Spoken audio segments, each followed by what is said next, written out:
Assalamualaikum warahmatullahi wabarakatuh. Halo teman-teman sekalian, perkenalkan nama saya Flora Huju dengan NIM 1010142517 Nah, teman-teman sekalian, berjalan-jalan di tempat umum mungkin kita sering menganggap papan petunjuk atau spanduk informasi sebagai hal yang biasa saja. Namun, tahukah kalian bahwa setiap kata yang terpampang di ruang publik sebenarnya dilindungi dan diatur oleh undang-undang?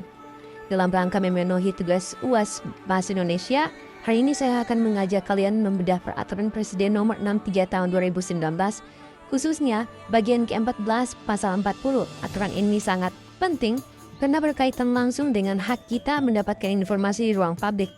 Mari kita simak penjelasannya. Nah, mari kita lihat isinya secara mendalam. Pada pasal 40 ayat 1 ditegaskan bahwa bahasa Indonesia wajib digunakan dalam rambu-rambu umum, petunjuk jalan, fasilitas umum, spanduk, dan alat informasi lain yang merupakan pelayanan umum. Lalu yang menarik, pada ayat kedua, informasi yang dimaksud tidak hanya terbatas pada tulisan atau papan fisik saja, melainkan mencakup gambar yang ditampilkan serta suara yang diperdengarkan di tempat umum. Artinya, setiap pengumuman di stasiun, bandara, atau rumah sakit secara hukum harus mengutamakan bahasa Indonesia sebagai bahasa pengantar utama. Hal ini bertujuan agar seluruh lapisan masyarakat Indonesia tanpa terkecuali memahami segala informasi pelayanan umum dengan akurat. Nah, kita masuk ke contoh konkretnya teman-teman sekalian. Sekarang saya menampilkan.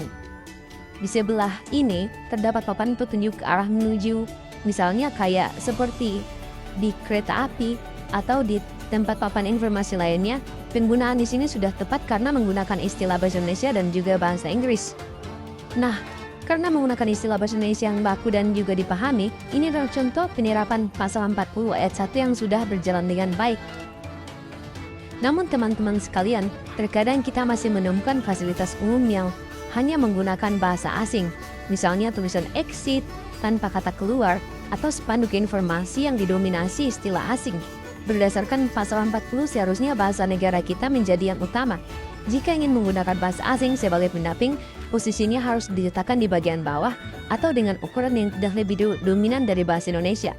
Hal ini penting untuk menjaga martabat bahasa Indonesia di tanah ini sendiri.